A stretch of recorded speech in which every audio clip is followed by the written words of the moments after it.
स्वागत है मेरे यूट्यूब चैनल जिसका नाम है सौरभ सर अकेडमी। चलिए आज के वीडियो की शुरुआत करते हैं। आज मैं एक ऐसी टॉपिक लाया हूँ जिसमें हम लोग डिस्कशन करेंगे प्रधानमंत्री के बारे में। तो आज का हमारा टॉपिक है प्राइम मिनिस्टर ऑफ इंडिया या प्रधानमंत्री का पद।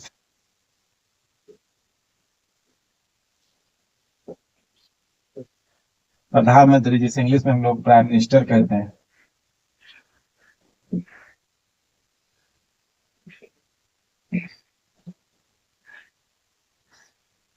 अमेरिका के राष्ट्रपति के बारे में कहा जाता है कि अमेरिका का राष्ट्रपति का जो पद होता है वो संसार का सबसे शक्तिशाली पद है। मतलब संसार में अगर कोई भी शक्तिशाली पोस्ट है, पद है, तो वो है अमेरिका के राष्ट्रपति का।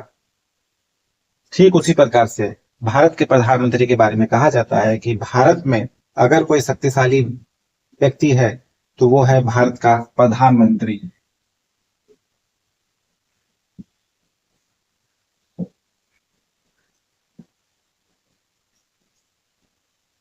ऐसा क्यों कहा जाता है, चलिए हम लोग जानते हैं।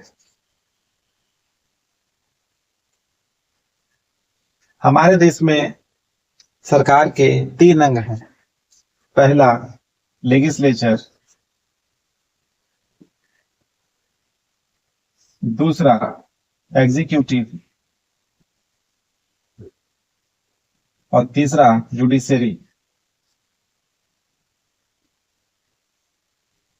लेजिस्लेचर लेजिस्लेचर या विधायिका उस संस्था को कहते हैं, उस इंस्टीट्यूशन को कहते हैं जो लॉ फॉर्मेशन का काम करती है। हमारे देश में लॉ फॉर्मेशन, कानून निर्माण का काम संसद करती है। संसद, आपको पता होगा संसद में 2 सदन है, एक लोकसभा और दूसरा राज्यसभा।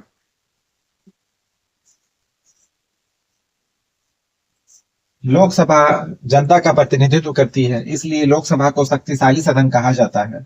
जबकि राज्यसभा के जो सदस्यों का चुनाव एमएलए और एमपी मिलकर के करते हैं। इसका कार्यकाल 5 वर्ष का होता है, जबकि इसका कार्यकाल 6 वर्ष का होता है।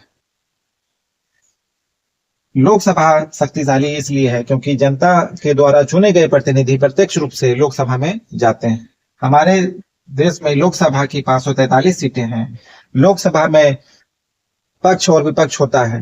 सत्ता पक्ष उस दल का नेतृत्व, सत्ता पक्ष में वो दल बैठते हैं जो चुनाव को जीतते हैं, और सत्ता पक्ष का नेतृत्व जो व्यक्ति करता है वही होता है प्रधानमंत्री। सरकार के द्वारा किए जाने वाले कार्यों के प्रति, जनता के प्रति ये उत्तरदायी होता है।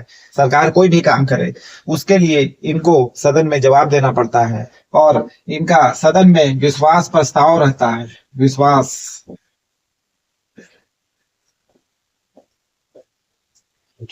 या यूं कहें कि सदन में इनका बहुमत होता है। जिस दिन इनका बहुमत कम हो जाए उस दिन इनकी सरकार अविश्वास प्रस्ताव पारित हो जाएगा और ये इनकी सत्ता चली जाएगी। तो मैं ये कह रहा था कि प्रधानमंत्री का जो पोस्ट होता है वो संसद में जो बहुमत प्राप्त दल का जो नेतृत्व करता है, लोकसभा में इनका नेतृत्व कौन करता है? प्रधानमंत्री करते हैं। और प्रधान तो इनडायरेक्टली अगर हम लोग देखें तो संसद का जो सबसे मेन व्यक्ति हो गया वो हो गया प्रधानमंत्री।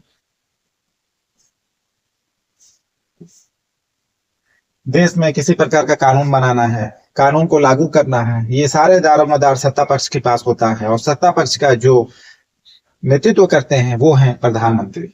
चलिए, तो लेजिस्लेचर पॉइंट ऑफ व्यू से हम देखें तो पता चला कि प्रधानमंत्री का पोस्ट शक्तिशाली पोस्ट है भारत के संदर्भ में। चलिए हम एग्जीक्यूटिव की बात करें। एग्जीक्यूटिव जो कानून को इम्प्लीमेंट करवाते हैं, लागू करवाते हैं। भारत में एग्जीक्यूटिव 2 टाइप के हैं। पहला नॉमिनल एग्जीक्यूटिव, दूसरा रियल एग्जीक्यूटिव। नॉमिनल एग्जीक्यूटिव देश में सारे काम इन्हीं के नाम पे होते हैं, लेकिन वास्तव में शक्तियों का प्रयोग ये नहीं करते हैं।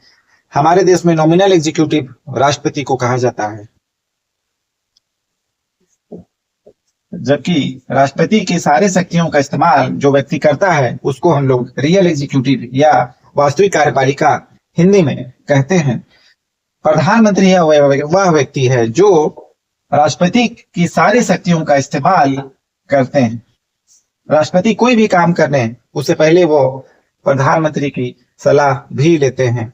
तो यहाँ भी हम देख रहे हैं इनडायरेक्टली एग्जीक्यूटिव में भी हेड प्रधानमंत्री ही हैं। अब चलिए हम लोग जुडिशरी की बात करते हैं। हालांकि हमारे देश में सरकार के तीनों अंगों को अलग अलग रखा गया है और यह व्यवस्था की गई है कि ना तो विधायिका, ना तो कार्यपालिका, ना तो न्यायपालिका एक दूसरे के कामों में हस्तक्षेप करेंगी और ना एक दूसरे से प्रभावित होंगे। लेकिन भारत में हम लोग देखते हैं कि बहुत हद तक ये इस चीज को, जिससे शक्तियों का पृथक्करण का सिद्धांत बोलते हैं, जिसको फ्रेंच रिवॉल्यूशन के दार्शनिक जिसका नाम था मॉन्टेस्क्यू ने कहा था अपनी पुस्तक द स्पिरिट ऑफ लॉज में कि शक्ति एक जगह केंद्रित होगी तो सत्ता का दुरुपयोग हो सकता है। उनकी जो बुक का नाम था द स्पिरिट ऑफ लॉज, जो 1789 के समथिंग वो लिखे थे, उनकी पुस्तक से प्रभावित होकर ही फ्रेंच रिवॉल्यूशन हुई थी। तो भारत के संदर्भ में हम लोगों ने क्या देखा कि लेजिस्लेचर में हेड प्रधानमंत्री, एग्जीक्यूटिव में हेड प्रधानमंत्री, जुडिशरी को ऐसा कहा जाता है कि न्यायपालिका जो है वो संविधान का संरक्षक है, संविधान की रक्षा करती है और कोई भी मामले इसके पास पहुंचते हैं, चाहे वो देश हमारे भारत और भारत संघ या राज्यों के बीच में लड़ाइयां हो, या राज्यों के बीच में लड़ाइयां हो, या कोई अन्य प्रकार का कानूनी मामला हो, ये सारा सुनवाई सुप्रीम कोर्ट ऑफ इंडिया या जुडिशरी कहते हैं। जुडिशरी का जो स्ट्रक्चर हमारे कंट्री में है उसके टॉप पे होता है सुप्रीम कोर्ट, उसके नीचे होता है हाई कोर्ट और सबसे लास्ट में होता है डिस्ट्रिक्ट कोर्ट, जिसको हम लोग सिविल कोर्ट्स भी बोलते हैं। तो मैं इतने पे नहीं जाऊंगा, मैं ये बतला रहा हूँ कि जुडिशरी में किस तरह से प्रधानमंत्री का इनडायरेक्टली इन्वॉल्वमेंट हो सकता है। वो हुआ है या नहीं है वो मैं नहीं बता रहा हूँ, मैं ये कह रहा हूँ कि हो सकता है। कैसे? जुडिशरी में जो चीफ जस्टिस ऑफ इंडिया होते हैं, चीफ जस्टिस ऑफ इंडिया, उनकी नियुक्ति कौन करता है? इनकी नियुक्ति करते हैं प्रेसिडेंट। और प्रेसिडेंट के लिए एक बाध्यता है कि प्रधानमंत्री, प्रेसिडेंट या राष्ट्रपति जुडिशरी के चीफ जस्टिस की नियुक्ति करते समय किसकी सलाह लेंगे? चूंकि हम लोगों ने संसदीय व्यवस्था अपनाई है तो यहाँ फिर आ जाते हैं प्रधानमंत्री।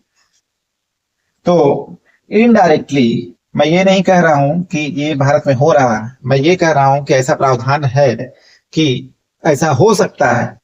प्राइम मिनिस्टर की सलाह पर राष्ट्रपति चीफ जस्टिस ऑफ इंडिया की नियुक्ति करते हैं, परामर्श लेते हैं।